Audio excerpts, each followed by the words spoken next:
सरकार की press conference चल रही है। सफलतापूर्वक उपचारित हो जाए, इनका बारीकी से ध्यान रखा जाए, इलाज हो जाए, ये सुनिश्चित करें। और अन्य मरीजों का सफल इलाज करने में जो है इससे भी सफलता इस प्रकार मिलेगी कि जब एक मरीज आगे उपचार होकर आगे जाएगा तो बाकी मरीजों को भी एक पॉजिटिव इनपुट जाएगा। अपर मुख्य सचिव चिकित्सा शिक्षा को मेडिकल कॉलेज और चिकित्सा संस्थानों के लिए तथा एसीएस स्वास्थ्य को जिला चिकित्सालयों की समीक्षा पुनः करने का निर्देश आज उन्होंने दिया है। मुख्यमंत्री जी ने सुरक्षा एवं बचाव के संबंध में लोगों को जागरूक करने के लिए निरंतर कार्रवाई करने का निर्देश दिया है। ऐसा बताया जाता है कि चूंकि अभी कोई कारगर वैक्सीन नहीं है और वैक्सीन के लिए पूरे देश दुनिया में प्रयास चल रहे हैं, तो संभावना ये बताई जा रही है कि वैक्सीन अगले साल के प्रथम तिमाही में आएगी, ऐसा बताया जा रहा है।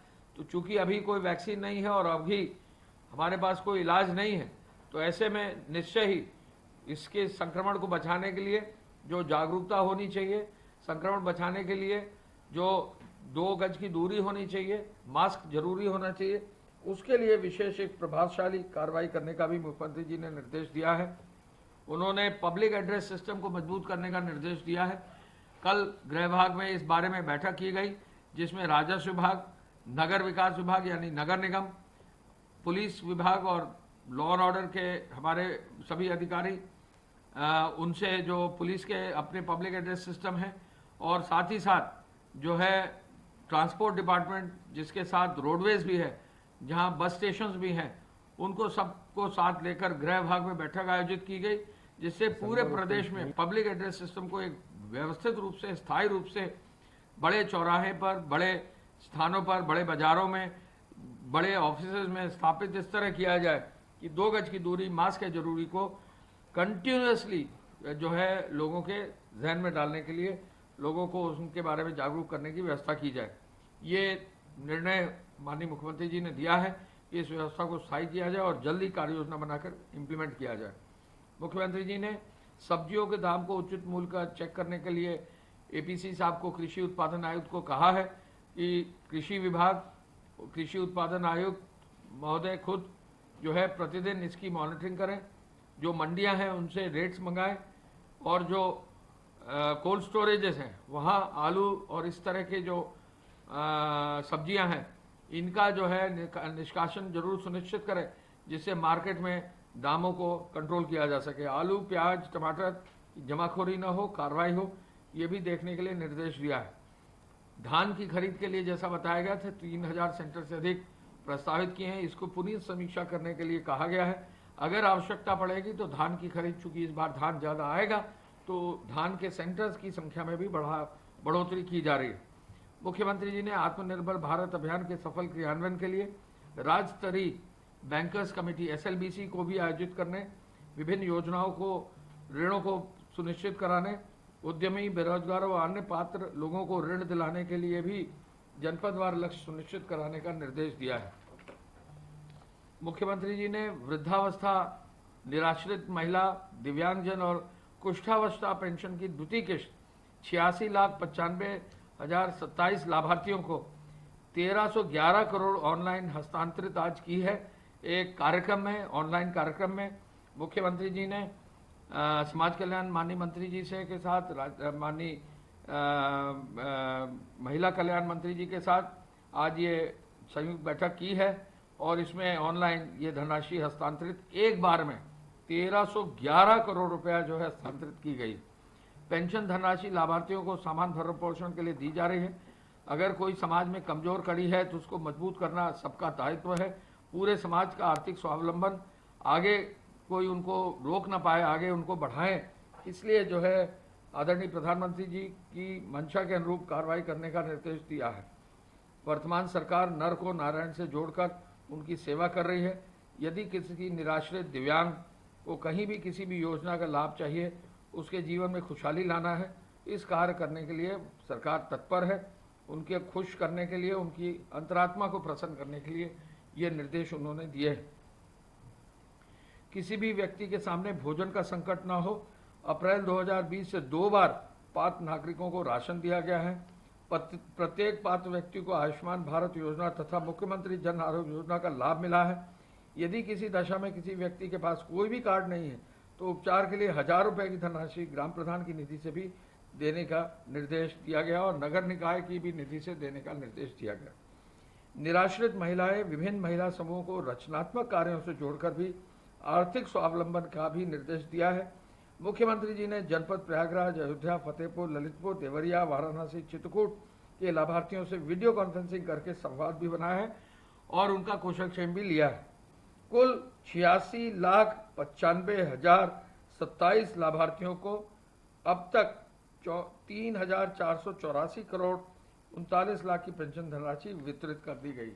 आज ये कार्यक्रम बहुत बृहत रूप से जो है आयोजित किया गया। मैं पुनः इस अवसर पर कहना चाहूँगा कि 2 गज की दूरी, मास्क है जरूरी, इस पर विशेष बल आज दिया गया है बैठक में। कल 11,32,000 लोग यात्री 7,400 बसेस में ट्रैवल किए हैं।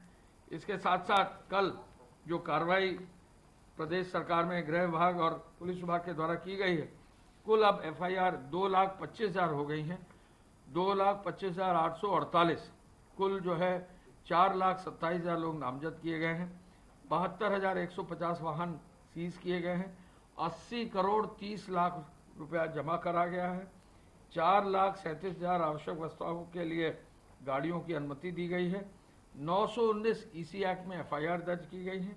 2,568 मामले में संज्ञान लेकर फेक न्यूज़ पर कार्रवाई की गई है और साथ ही साथ कंटेनमेंट जोन में 19,947 जोन में 12,18 थानों में 15,75,000 मकानों में 88,84,000 लोग चिन्हित करके लगभग 52,664 लोगों को जो कोरोना पॉजिटिव हैं वहाँ ट्रीट किया जा रहा है। तो ये पूरा अभियान चालू है। मैं अब अनुरोध करूंगा कि ACS मेडिकल साहब जो है अपनी ओर से आपको ब्रीफ करेंगे।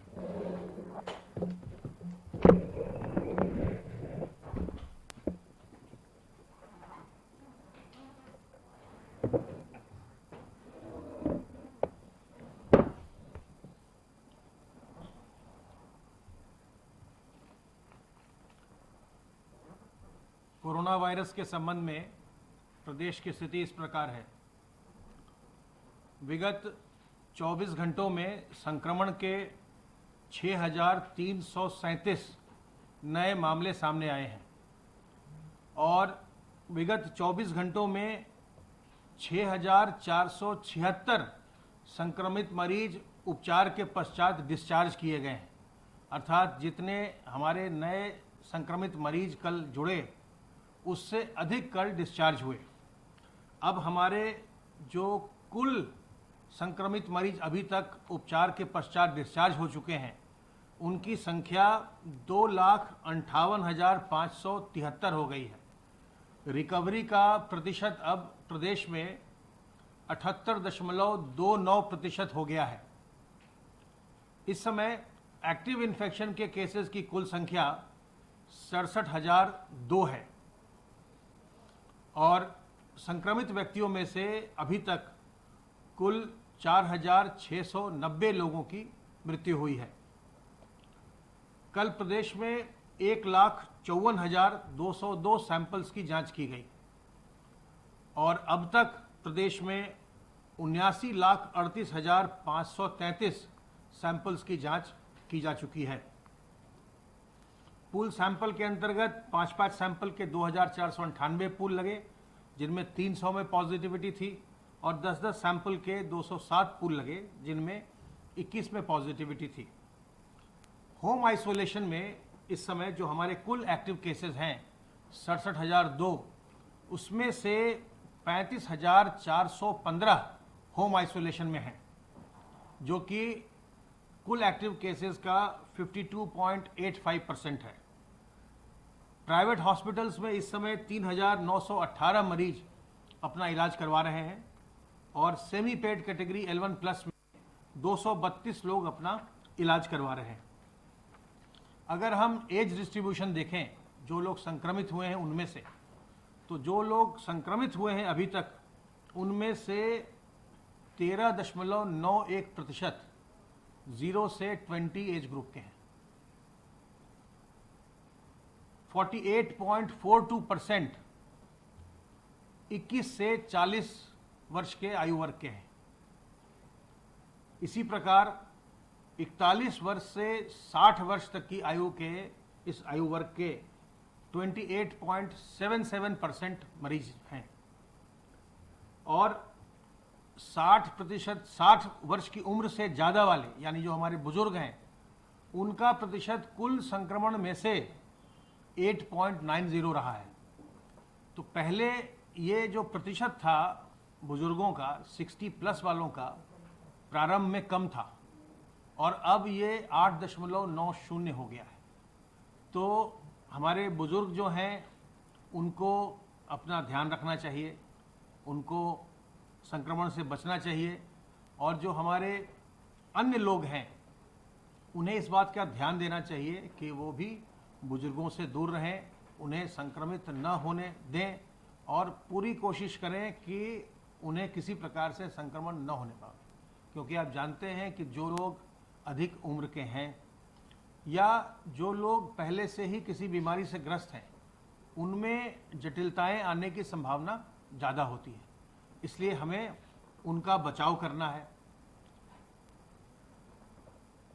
आप जानते हैं कि इस बीमारी की कोई वैक्सीन नहीं है और न ही अभी कोई इसकी एक सुनिश्चित दवा है, इसलिए हमें अपना बचाव करना ही सबसे अच्छा तरीका है और इसके लिए कुछ सावधानियां बरतनी हैं।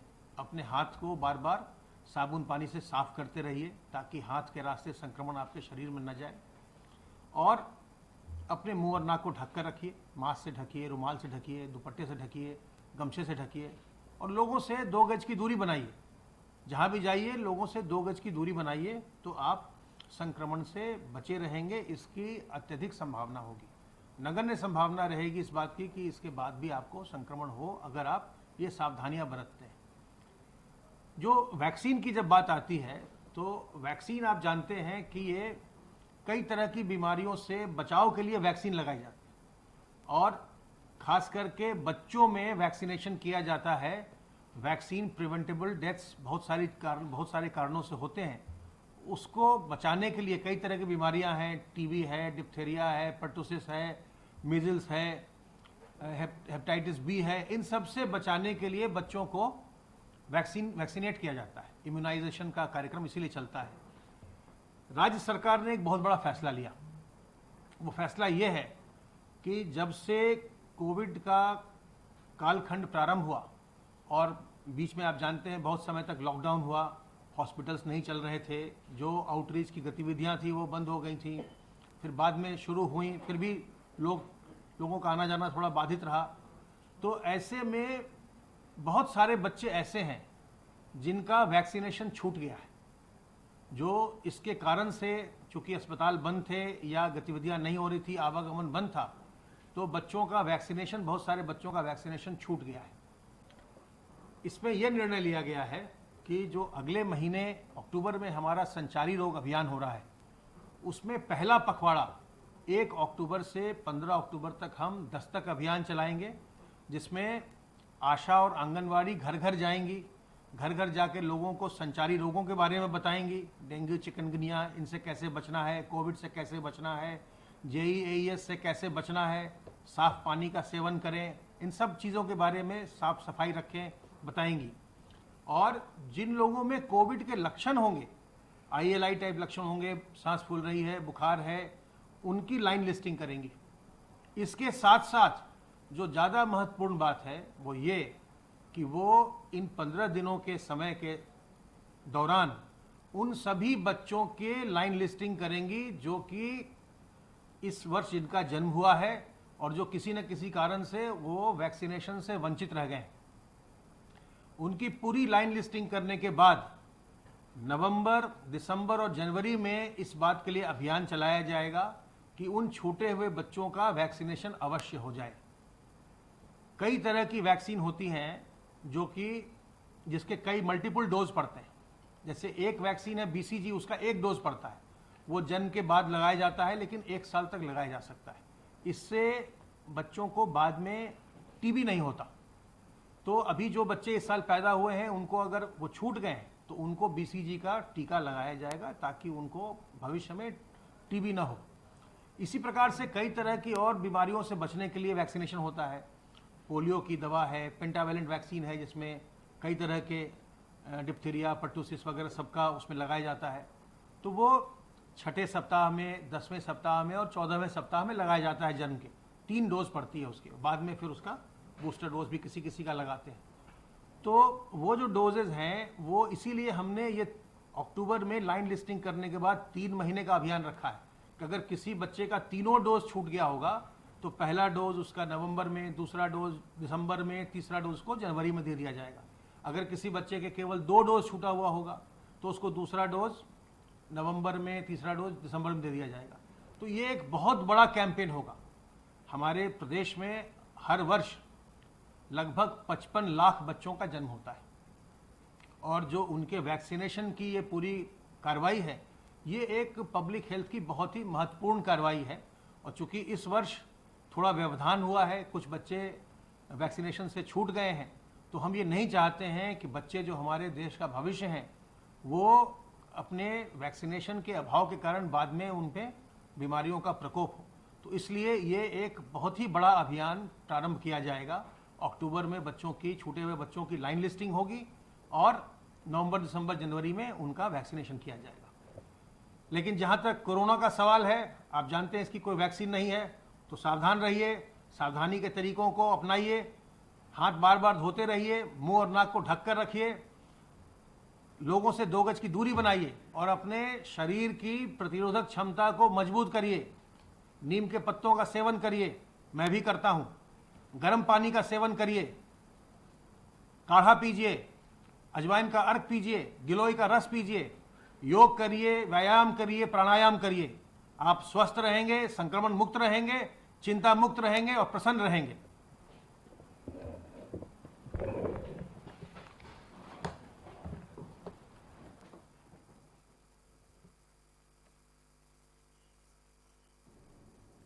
तो चलिए अब खबरों की तरफ